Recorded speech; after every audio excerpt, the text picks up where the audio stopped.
A few years ago, I moved into a small house on the outskirts of Sacramento, California. After spending several years living in busy downtown apartments, I wanted a place that offered more privacy and quiet. This new neighborhood was peaceful, with tidy houses and wide streets lined with tall trees. Far from the city noise I had grown accustomed to, I quickly settled into a comfortable routine, enjoying the tranquility and security the neighborhood seemed to provide. My home was modest but cozy, a single-story bungalow with a fenced backyard and enough privacy to make me feel at ease. My work schedule was demanding, often requiring long hours and late nights. Because of this, cooking wasn't always practical, and I frequently found myself ordering takeout, especially during evenings when exhaustion outweighed my desire to cook.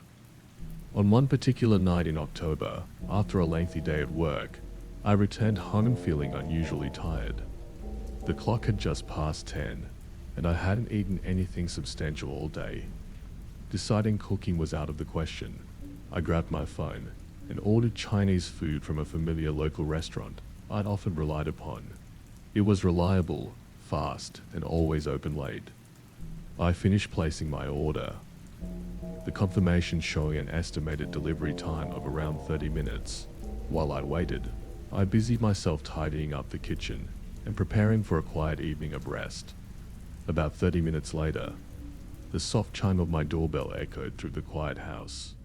Surprised by the early arrival, I approached the front door cautiously, an instinct I developed after years of living alone. Before unlocking the door, I glanced through the small peephole, a habit I practice religiously. Standing just outside my front door was a young man in his mid-20s. He wore ordinary clothing, a dark jacket, jeans, and a baseball cap pulled low.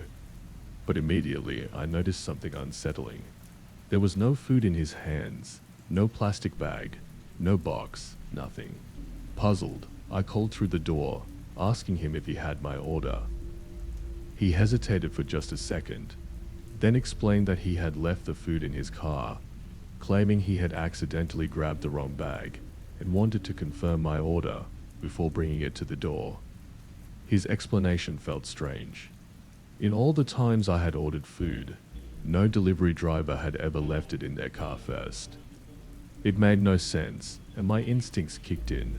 Politely but firmly, I told him through the door that I would prefer he bring the food to the door before I opened it. He paused, clearly caught off guard by my request. He repeated that the food was in his vehicle and assured me it would only take a moment if I would simply open the door. His voice remained calm, yet a subtle urgency lingered beneath his words, heightening my suspicion. Feeling increasingly uneasy, I insisted again that he bring the food directly to the doorstep. After another short pause, he agreed, mumbling quietly, then turned away and walked back down the path toward the street. I watched through the peephole as he moved out of sight. After several minutes, it was clear he was not coming back. I felt relieved, though confused. Immediately, I called the restaurant to inquire about the strange interaction. When the manager answered, I explained the situation. He seemed confused, checking his records twice before assuring me my order had not yet even left their restaurant. My actual driver was still preparing to leave with my food. A chill of unease settled over me as I realized the man at my door had not been from the restaurant. Concerned, I called a non-emergency police number to report what had happened. The dispatcher took my information, promised a patrol would check the neighborhood, and advised me to remain vigilant. As I hung up the phone, I could feel my pulse quickening, anxiety settling in my stomach. Something was very wrong. I locked every window and checked each door carefully, double-checking the back entrance, especially ensuring everything was secure. After several tense minutes, I forced myself to calm down, rationalizing that the man had probably mistaken my house for someone else.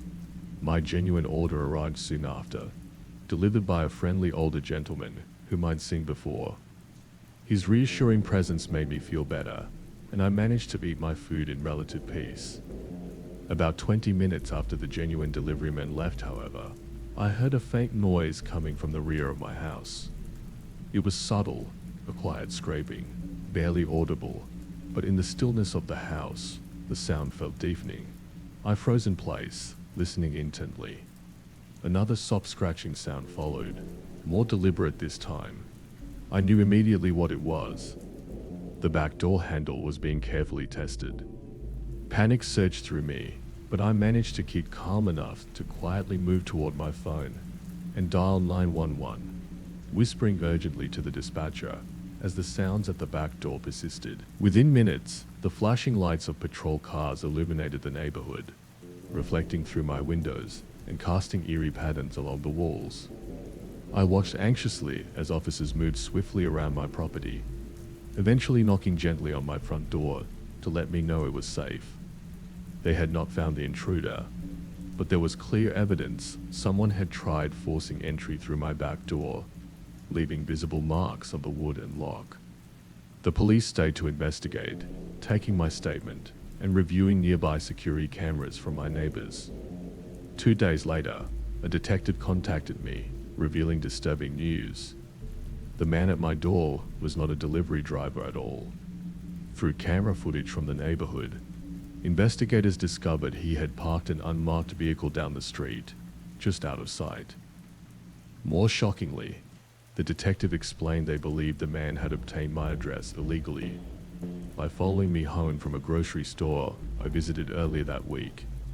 The investigators traced back to surveillance footage from that store and found the man loitering near my car in the parking lot, clearly observing my movements. Later, he was caught on camera noting my license plate number. Detectives concluded he likely obtained my home address through an unauthorized contact who had access to confidential records, a chilling violation that made my stomach twist with fear and anger. The police assured me they would continue searching for the suspect and advised me on improving security measures around my home. For weeks afterward, I struggled with feelings of vulnerability, no longer feeling safe even within my own walls. I installed security cameras, added motion-activated lights, and reinforced every lock in my house. Months passed, and eventually detectives informed me they had identified and arrested the man responsible. He had attempted similar acts of stalking and harassment elsewhere, using the same disturbing methods. Although he was in custody, my sense of safety was permanently shaken. Years have now passed since that terrifying night, but the fear has never completely left me. I have learned that danger can come quietly, disguised as something as simple and harmless as a late-night food delivery. To this day, I remain cautious, always checking carefully before opening my door, always remembering the unsettling experience of that evening in Sacramento, when a seemingly ordinary night almost became a waking nightmare.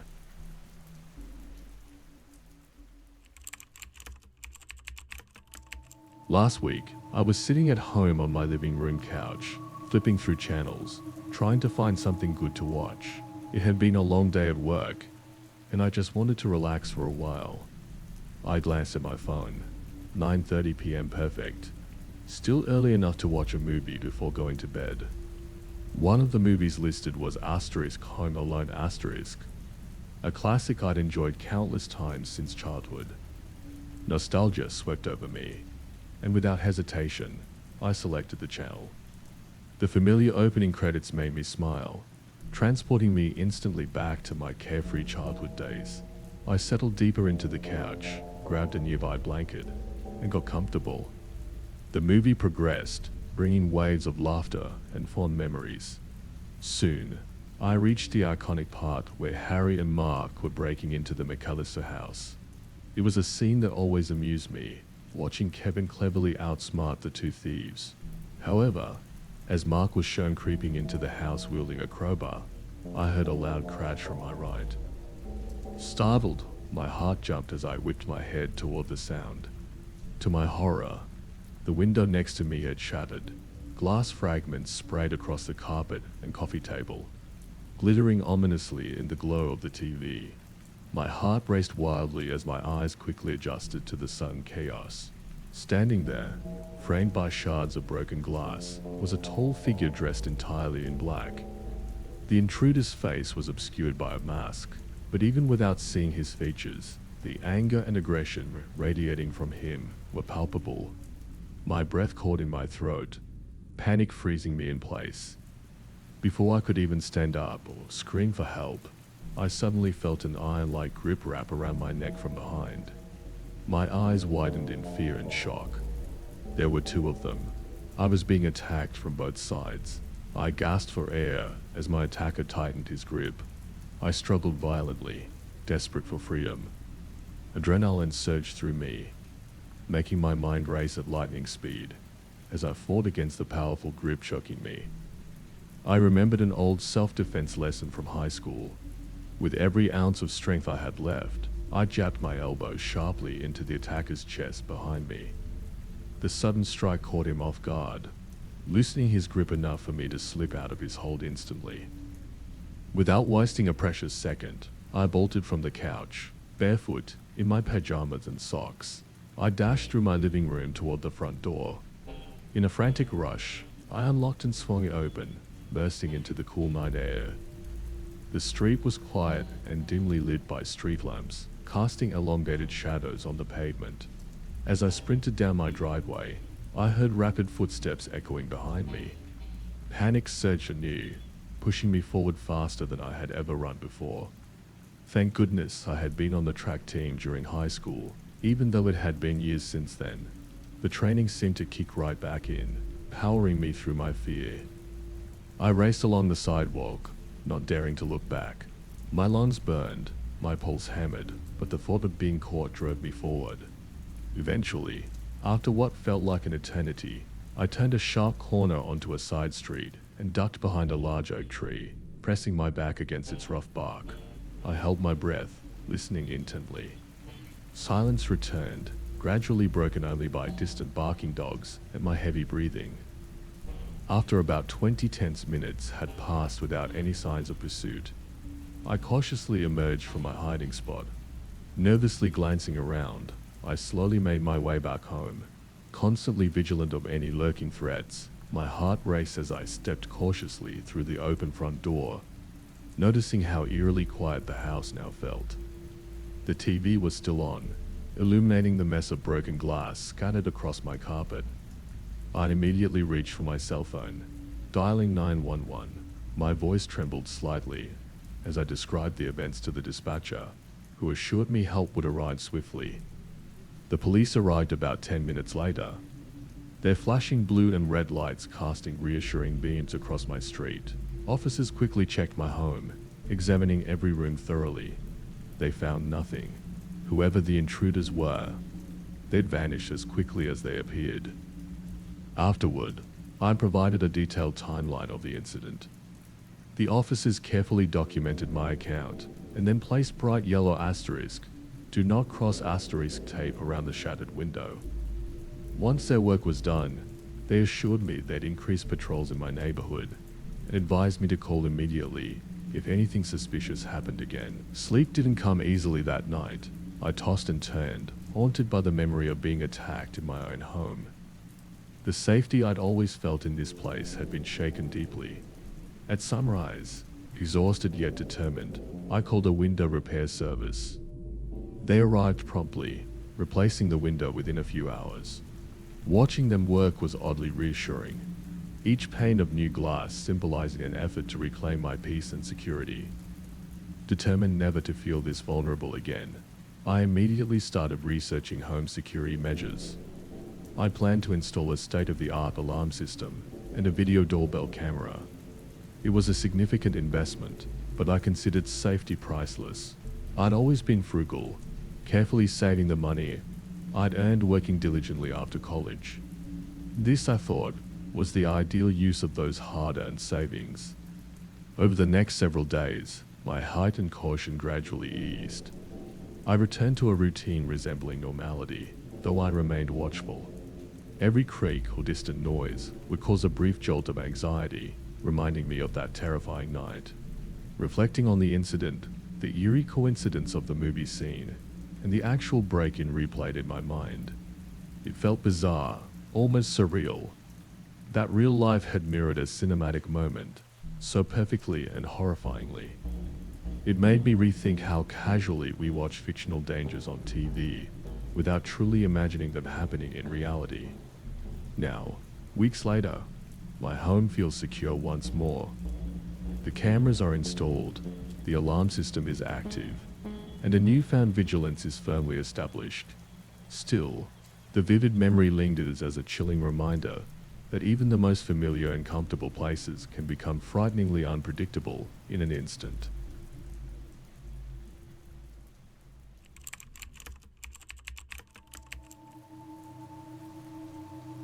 I worked for the Metro Nashville Police Department, Property Crimes Division.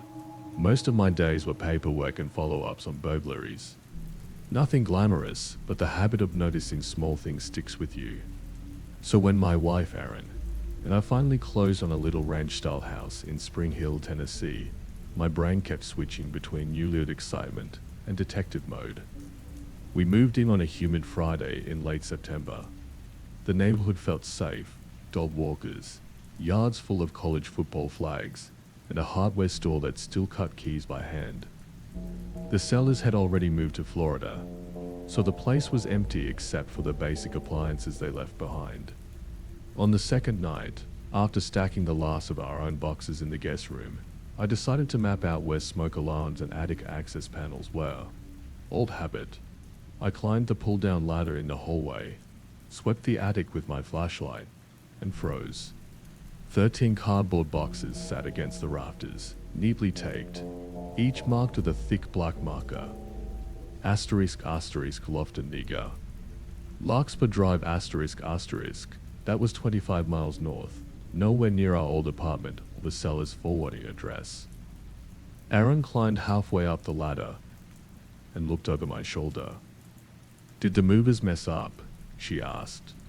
"Maybe, but they inventoried everything we sent."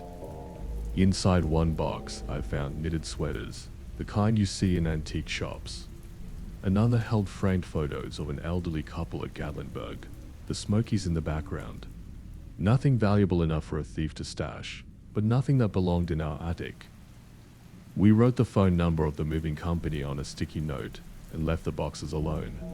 I closed the hatch, pulled the ladder up, and tried to forget about them long enough to enjoy our first full night in the house. My phone buzzed me awake, motion alert from the cheap battery camera I had balanced on the kitchen counter until we installed it properly. The alert time read *2:17 a.m. Seconds later, we both heard it. Soft, deliberate steps above our bedroom ceiling. All joists pop on their own. But these footfalls had weight and rhythm, heel, then toe, creaking down the length of the attic. Instinct threw me out of bed. I grabbed my off-duty Glock from the small safe in the nightstand, whispered for Aaron to stay put, and stepped into the hall. The attic ladder was still folded up, latch hooked. Whoever was up there hadn't come through this hatch. I called 911, even though I was a detective. Procedure mattered. I was inside jurisdiction, not responding to my call. While I waited, I checked every door and window. None forced, no glass shards, no muddy prints. The footsteps stopped after maybe 40 seconds, but left a silence 10 times heavier. The dispatcher kept me on the line until 2 Spring Hill patrol units arrived, lights off, just their spotlights sweeping the front yard. Officers Morales and Denton stood at the base of the attic ladder while I pulled it down. We went up together, my weapon low and ready. The 13 mystery boxes sat exactly where I'd found them, but their tops were sliced open now. Empty space yawned inside. Whatever had been in them was gone. Further back, behind the chimney stack, we found a camping mattress, a battery lantern, and 3 empty water gallons. Next to them, several granola bar wrappers and 2 grocery bags labeled *City Mission Pantry *. Whoever lived there hadn't bothered to hide the setup well. They had tucked themselves in a corner, invisible from the ladder hatch unless you crawled the length of the joists, like we just had. The officers radioed for a K9 unit, but the attic had only one practical exit. A square cutout on the far gable wall leading down to the garage, framed in thin insulation dust. Under that cutout, I saw a single waffle pattern boot print pointing inward. The match to that print, pointing outward, was missing, meaning our squatter might still be in the walls or had dropped to the garage and slipped outside before we mobilized. Back on the ground floor, we started a canvass. One officer walked the perimeter. Another rapped on neighbors' doors, asking if anyone had seen a stranger. Meanwhile, I opened the boxes fully. At the bottom of one, I spotted a folded unemployment benefits letter. Asterisk asterisk, Mrs. Nora Lofton asterisk asterisk. The letter was 3 months old. I knew the address. A small brick house was involved in a welfare check call last year after an elderly woman hadn't been seen for days. When officers entered, she was deceased of natural causes. No sign of her son, who neighbors said was in trouble. The son's name, Derek Lofton, mid-30s, small-time theft, criers. Last known to couch surf around Williamson County. I relayed that to Morales. He punched it into the mobile terminal. Lofton had no current warrant, but had been cited for trespassing in August, caught sleeping in an abandoned farm shed outside Franklin. It dawned on me that the seller's disclosure mentioned a recent roof inspection. I dug through our closing paperwork and found the date. August 25th, about 5 weeks earlier. The inspector reported no anomalies.